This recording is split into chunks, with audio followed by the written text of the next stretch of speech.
What's up, guys? It's your boy Ticket Taper Tyler back here again. I got my guy Fino Films behind the camera, and today I got a special guest with me, Taylor Moton from the Carolina Panthers. Thank you for taking time out of your day. Just to get started with, I want to start off with a fun fact. Some of you guys may not know this out here, and I had to do some real research myself. You, out of all offensive tackles since 2000 that have started at least 50 games, you have the lowest penalty per snap average out of all of them at 0.3%. So just talk to me, as a lineman, what do you think is one of the most underappreciated things, about being in the trenches? The consistency it takes, right?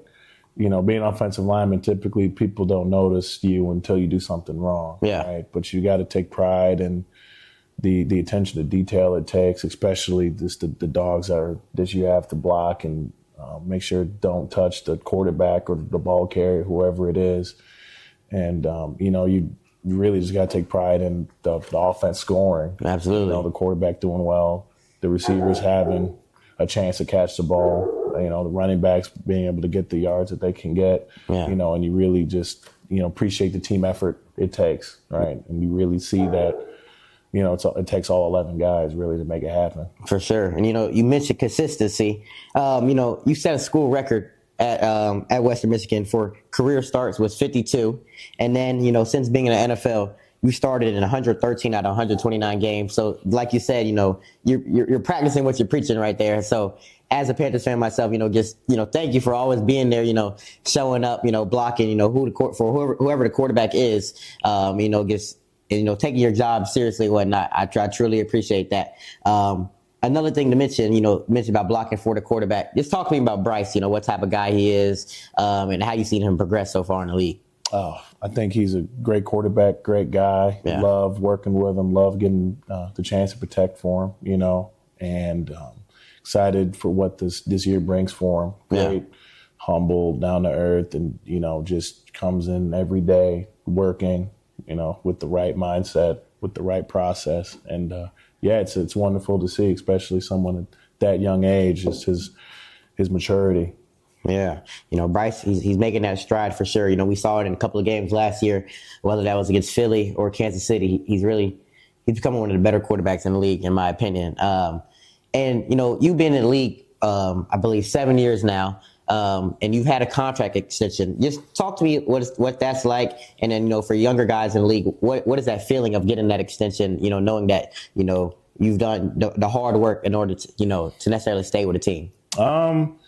It was truly a blessing, that financial stability that comes with an extension like that. Yeah. The stability of knowing, having a job in one city, and especially a great city like Charlotte, right? Yes, sir. Love it here. And, something I don't take for granted. And I know that it's a responsibility, and a responsibility I don't take lightly. Yeah. Right. And just, you do see sometimes you hear the stories, people get paid and, take the foot off the gas pedal, but I couldn't do that. I think the team means too much to me, the organization, like team guys in the locker room, and this whole city in general. And, I hate to lose. It's the competition fact of it with the hating to lose part. So it's a lot that I still pay for. And, I love the game. I love the opportunity to play here. So it's wonderful. And, I know a lot of people in the NFL have different reasons, whether it's financially or maybe one of those other reasons. I said, I want to win a Super Bowl here for the Carolinas, and I know everyone in the locker room does too. Everyone has their own reasons, but it is important to find that why. Why do you pad up and suit up? Why do you go through these hours and, preseason camp? Yeah. Why do you put your body on the line every Sunday or every practice? Because once you lose that purpose, once you lose that feeling of a reason to why to do it, that's when things can fall by the wayside really quickly. Things can get bad quick. You see that sometimes, and ultimately it's just that's why I feel very comfortable with my why, right? Like I want to win here for the city, for the guys in the locker room, for the coaches who put in hours and hours of work to make it all happen. Because you from the outside in, it doesn't seem like much, man. But when you're on the inside, you see the grind from the players and the coaches, all the staff, right? The athletic trainers, the equipment guys. Everyone is busting their butts to make sure that we're at our best on Sunday. Absolutely. Right? So you want to ultimately, I want to play my best for those guys as well as the other reasons I mentioned. Absolutely, I love that. It takes everybody. Like you said, in the organization, even people that you don't see, behind the scenes, in order to to be a great team in this in the NFL. And you mentioned the organization, and against the city of Charlotte. We talked earlier, about Dan Morgan, and Coach Canales. What have those guys brought to the locker room and the organization? Tremendous guys. I believe Dave's a great leader. Love getting to play for him. And, Dan Morgan is bringing the right guys in, I believe, to the locker room. And, he talked about bringing dogs in. I believe he's doing that. And, I'm going to do everything I can to help be a leader and get everyone on the same page. But, yeah, I'm really happy that those are the guys running the show. And, I'm excited about this upcoming year. Yeah, me too. I'm a little superstitious. I can't lie. So, 10 years ago, 2015, the Super Bowl was in Santa Clara, California. This year, the Super Bowl is once again in Santa Clara. Another thing to mention is that last trip to Super Bowl, although we lost, it was the same group of offensive linemen, same 5 from the year before. This year, we got the same group of offensive linemen coming in. So, just talk to me what it is like, working with those guys. One of the newer pieces that we brung in, Robert Hunt, Damian Lewis, as a group, just how is it just working with them, practice in the off season, and throughout the season? You talk about those two guys, Rob and D. Lou. I mean, Dan Morgan brings in dogs. Those are two dogs for you. Yeah. Right? Rob's a guy I get to play next to day in and day out, week in and week out. Love the guy. I love the attitude he brings into the building and on game days. So, it's been quite a pleasure, and I'm excited to run it back this year with him and just continue to take those steps forward and continue to build that chemistry with him. I call D-Lou the enforcer because, he brings that kind of energy, that mindset day in and day out. And, having Nicky at left tackle, the hometown hero, love him to death. Yeah. Just love seeing him continue to improve as well. I think we have the right mindset. I know we have the right mindset up front to do what it takes to, help this team. So I'm excited about it. Yeah, and it starts with you guys up front. You can't win in this league, with a bad offensive line. So, I'm excited, for the trenches this year, offensive line and the defensive line. Like we said, you've been in the league for quite some time now. And you got the Panthers gear on today. What is your favorite combo for jerseys that you've worn so far? My rookie year was 2017. It was one of the last years we did the color rush. Yeah. We had Philly here. Night game, I believe. Night. Yeah. We were the all blues. It was the gray helmets too, but the all blues, from the shoulder pads down. Last time we had those Panther blue, not sneakers, cleats. Yeah. So that was probably my favorite. That's probably my favorite combo I've ever had, right? It was that color rush. Yeah. I think that's something that we should bring back. Absolutely. Yeah. I think that color rush jersey, like you just mentioned, and then the all black jersey that we got now. I love the helmet, the black helmet. Yeah, the black helmet, sweet. I use that. I use that in Madden every game.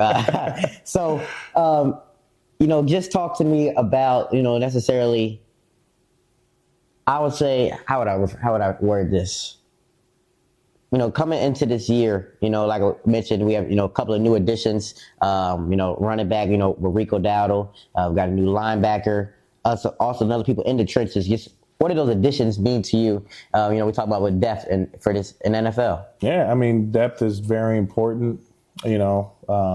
I've always told people it's that next man in mentality. Obviously, things happen in the league, injuries happen, what have you, and it's about can the next guy come in and step in, and that we don't miss a beat as an offense. Obviously, I haven't met those guys, but I'm very excited to work with them, very excited to meet them, and a guy like Dan Morgan bringing him in, I'm sure he's the right guy for the team. So I love the team we're building right now. Yes, sir. And then to mention contract extensions, our guy, J.C. Horn, who I believe top 5 corner in the league at least. He just got a new payday. Just what is the feeling like to see your guys in the locker room get those new extensions, get paid? And I love to see it. It does my heart good. Yeah. And someone who works his tail off every time I see him in my life, he's working his tail off. And, Yeah.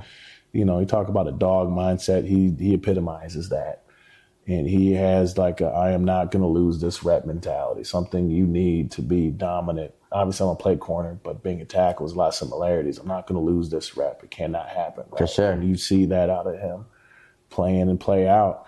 And, you know, he has obviously all the potential in the world, but not, you know, all the talent, but his work ethic and his attention to detail match it. And, you know, I'd love to see, you know, he get the fruits of his labor, right? Yeah. As he so rightfully deserves. So I'm excited that he'll be in Carolina for the foreseeable future. Yes, sir. And, you know, you're the most experienced guy on, you know, in terms of being on the Panthers on that offensive line. But our question for you, who is an lineman in the NFL that you learned the most from since being drafted? Since being drafted, well, the guy who really, you know, really taught me how to pass block was Darrell Williams, my rookie year. He was actually the all-pro right tackle. Funny because we had a little position battle when I came here. Obviously, he beat me out, but you know, I sat back and just watched how he operated and pass blocking, how he operated running and moving guys out the way. And I was like, you know what, if I can pass block like him, if I can run block like him and do it as consistently as he can, I know I can play a long time in this league and, you know, I'll be set. So, you know, big shout out to him, you know, love that guy. And, you know, just want to thank him. So that was, I would say there was one player that I learned from more than anybody, it was him. So, because obviously, you know, you heard the whole, my first 16 games, I was playing. I was jumbo tight end or field goal. Well, actually, like back in the day, you could be on the wedge on kickoff. Obviously, those rules are a little different now. But, you know, I was on the wedge, but I didn't actually start or play any, like, right tackle. It was all him. He started the whole season. So, you know, getting to watch that and just see what he did to take care of his body, to be able to play those 17 games because we went to the playoffs that year. Yeah. So, yeah, that was one guy on the offensive line I'd learned from with anybody, you know. And then also when I came in, we had a great line, right? We had Ron Khalil, who was a tremendous leader. You know, I learned just what it takes to like set a standard in a room, right? Because obviously he was the vet. He was the captain of the line room. So learned from him. And, you know, Trey Turner is the first guy I played next to. LSU guy, yeah. Big LSU guy, 5-time Pro Bowler. So, yeah, it was a lot of guys in my younger years I had the pleasure of working with and just getting to be a sponge and learn how they operate. Absolutely. And now we're going to, you know, shift over to what I could call ticker tape questions. If you had to change one rule in NFL, what would it be? Change one rule. I think you should let these guys wear the dark visors they want to wear. Those dark visors look sweet. I used to wear visor when I was in college. I think it fogs up, it rains, it sucks. Sometimes you're huffing and puffing, you breathe, you know, but I'm like, you know what, if they want to wear it, I think they should wear it. That's a big one. You know, one more particularly for me is, gosh, you know, I had one penalty last year and it was because I was lined up in the backfield. I think that they need to at least give us a warning. I didn't get a warning. That was the only penalty I had last year. Yeah. So that was quite irritating. Yeah. You know, I tried to be level-headed, but yeah, that one was tough. So that was one real O-line specific. Okay. You know, clearly that stuck with you. You know, every penalty I've had. The big ones, they always gonna stick with you. I get it. Who is your favorite football player of all time? Growing up, I was living in Michigan. I was a big Detroit Lions fan, so I loved Calvin Johnson. Megatron, big Megatron guy growing up. Okay. You know?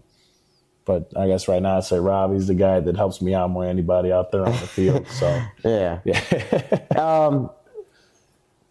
You know, this question goes around a lot. You know, barbershop. You know, at school, who's the GOAT, Jordan or LeBron? I'm in the Carolinas. You know, when I first got here, I was a Midwest guy, so I said LeBron. But, you know, being down here in the South long enough, and, you know, I wear a lot more Jordan now. And I get to sit back, watch those few more YouTube videos, delve into it. You know, I mean, I'm in the Carolinas. I'm a Carolina guy. I got to go with Jordan. You don't be on TikTok. You don't see the LeBron edits. Come on, man. I see plenty of LeBron. I'm old to remember coming up. I feel you. I feel you. Jordan now. And then, you know, if you weren't in the NFL, what would Taylor Moton be doing? Actually, I had an internship lined up at PricewaterhouseCooper to be an accountant. Down Okay. the road, I would want to go into the auditing side of things. Yeah. And then hopefully be a senior partner coming up soon. That was completely the route I was thinking about going. So, yeah, I'll probably be an accountant. So football. you know how to work the finances, and that those intertwined, honestly. Yeah. So, just like I said, I appreciate you, taking time out your day for this interview. Taylor Moton for the Panthers. Like I said, keep pounding, man. Keep pounding, always.